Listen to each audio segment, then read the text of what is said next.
in general, verbs come in three different types in Latin. We have the linking verb, the copula. So we have Marcus is or becomes king.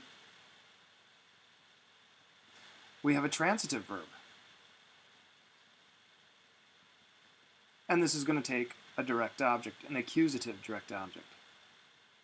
So we can say that Marcus loves his mother. Loves here is a transitive verb because it takes the direct object, accusative direct object, mother. And then we have intransitive verbs.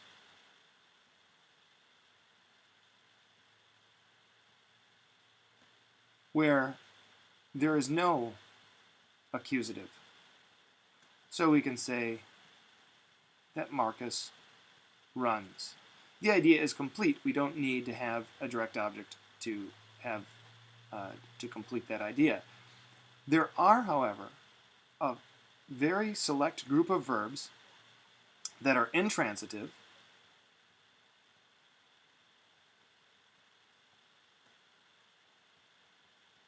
but they take a dative object. That is, in English, we think of these as transitive verbs. They seem to take a direct object. So, for example, the verb in Latin command, impero,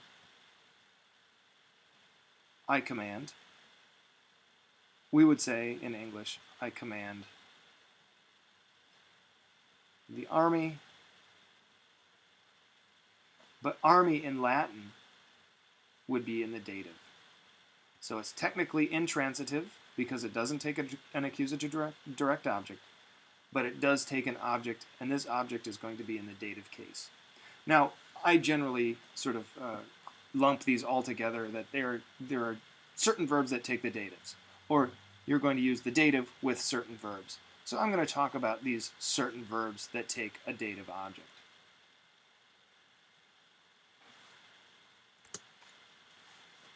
Now, what are these verbs? This list is not complete, but is pretty close. So, credo, I trust, phaueo, to favor, agnosco, to forgive, impero, command, noceo, harm, parco, spare, pareo, obey, placeo, to be pleasing, persuadeo, to persuade, convince, serveo, to serve, and studio, to be zealous for. And all of these actually have a slightly odd translation if you treat them with the dative. So impero, to be in command of, or to be a commander to, that would be impero. Or placeo actually fits very well, to be pleasing to somebody. Or pareo, to be obedient to somebody. Or credo, to trust in somebody. Phaueo, to be favorable to. So what you want to do is remember this list and recognize that, hey, these verbs actually take a dative object, not an accusative object, even if they do so in English. So what are some of the examples here? Crede mihi, or ignosca mihi. These are nice imperatives here. Trust me, or forgive me. So here the mihi, the dative object. Or non mihi placet. This thing, we don't know what it is, and we could say hoc factum, this deed, is not pleasing to me. Or we would say, I don't like it. But really we have to go roundabout. If you know Spanish or Italian, you'll recognize this sort of statement. I like it, I don't like it. Non mihi placet, it is pleasing to me, it is not pleasing to me. So mihi here, again, the dative object. Or nocet, to harm.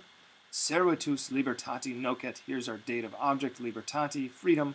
Slavery harms liberty, is harmful to, if you want to get the idea of the dative in there, is harmful to. So these are certain verbs that take the dative object. Now there are other verbs, compound verbs, that also take dative objects. And so when you have a verb which is a compound of ad, ante, circum, con, in, inter, ob, post, pri, pro, sub, super, often they take a dative object. Often takes dative object. But not always.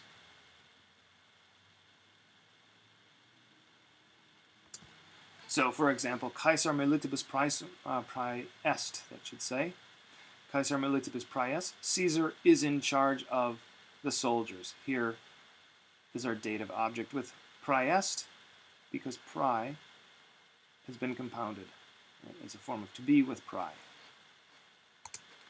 Or here, a compound, prae fecit, which is going to take both an accusative and a dative object. The Senate, Senatus Caesara militibus prae fecit, the Senate put Caesar, there's the accusative direct object, in charge of the soldiers. There's our dative.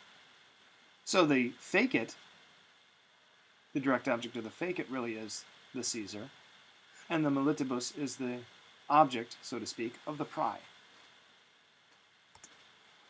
Or we could have fortitudo celeritate antecedit. Strength surpasses, or is in, superior to, antecedit, to swiftness, celeritate. There's our dative object. Now, as I said, these are not always, the verbs with compounds do not always take dative objects. One obvious example is interficio, to kill. This takes an accusative direct object, even though it is a compound. So there is no real way to guess that a particular compound is going to take a dative object. Some will say that oftentimes it's got to do with verbs of motion or state, but my advice is to simply be aware that if you run into a compound verb, that you may find, and it's very likely that you'll find, a dative object, not an accusative object. If you use that, if you take that advice, you'll be safe most of the time. And of course, there are always going to be Latin sentences that confuse you. This is part of the challenge of Latin.